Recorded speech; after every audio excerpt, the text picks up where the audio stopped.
Alright, so let's move to design, analysis and design again. Just আমরা analyze এ click করে analysis করব.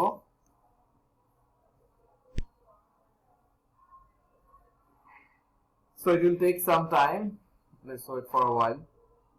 আমরা দেখতে 12টা ওয়ার্নিং এবং 3টা নোট দেখতে পাচ্ছি। সো ওয়ার্নিং গুলো যদি খুব বেশি মেজর কিছু না হয়, সো এটা নিয়ে আসলে চিন্তা করার কিছু নাই।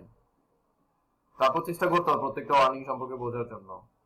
ওকে, অলরাইট। সো আমি এখানে just go to post processing অথবা ভিউ আউটপুট ফাইলে যাই।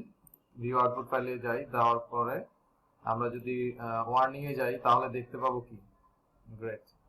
সো নোটস, নোটে কিছু দেখতে পাচ্ছি এবং রেজাল্টে যাচ্ছি floor diaphragm, right. Awesome. So আমরা ফ্লোর ডায়াফ্রাম কিন্তু পেয়ে গেছি। এই ফ্লোর ডায়াফ্রামের মধ্যে আপনি কিন্তু মাস্টার নোট পাবেন, যে মাস্টার নোটটা বিভিন্ন কাজে আমাদের লাগতে পারে, ওকে, পরবর্তীতে। সো খেয়াল রাখতে হবে এটা। ফ্লোর ডায়াফ্রাম যদি আমরা দিয়ে দেই তাহলে আমরা মাস্টার নোটটা কিন্তু পেয়ে যাব, ওকে। প্রত্যেকটা হাইটেই কিন্তু একটা করে মাস্টার নোট পেয়ে গেছি। তারপর হচ্ছে সফট স্টোরি চেক, ওকে, একটা সফট স্টোরি ডিটেক্টেড অলরেডি। আমি যদি ওয়ার্নিং হয়তো গেলে দেখতে পারবো সফট স্টোরি ডিটেক্টেড, যেটা আমরা প্রথমে ঠিক করেছিলাম, পরে কিন্তু আবার কলামটা আগের জায়গায় নিয়ে আসছে, যার কারণে ওটা ডিটেক্টেড। এন্ড এটা স্টিফনেস বাড়াতে হবে। এন্ড এই জায়গায় হচ্ছে আমরা দেখতে পাচ্ছি পাস। আমাদের ড্রিফটে কোনো প্রবলেম নাই, সবই পাস। এন্ড কংক্রিট ডিজাইনে আসছি এবার। সো ডিজাইনের আউটপুট দেখার আগে আমরা ফার্স্টে হচ্ছে কিছু সরাসরি ক্লিক করে দেখতে পারি, রাইট। ফর এক্সাম্পল আমি ডাবল ক্লিক করি এখানটাতে, এই কলামটাতে। এখানে আচ্ছা, এখানে মোটামুটি বোঝা যাচ্ছে যে এখানে কিন্তু কোনো ডিজাইন আসে নাই।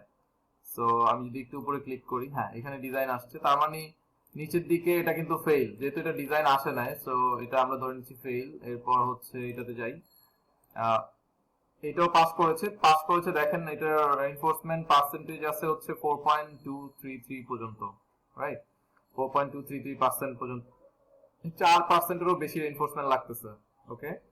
So first of all, let us check for these three storage and select view selected object,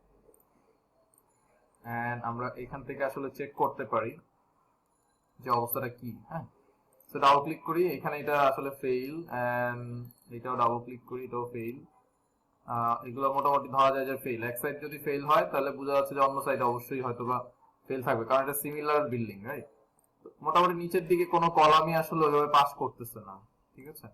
সেক্ষেত্রে আমরা যদি একটু উপরে যাই সেকেন্ড ফ্লোরে, এখান থেকে আবার ঠিক আছে, রাইট। নিচেরটা তো অবশ্যই ফেল, যেহেতু উপরেরটা ফেল। এই ফ্লোর থেকে আবার পাস করতেছে, বাট পার্সেন্টেজ হচ্ছে 5%-এরও বেশি। এখানে আমরা দেখতেছি পার্সেন্টেজ 5%-এরও বেশি। সো মোটামুটি সবগুলাতেই পার্সেন্টেজ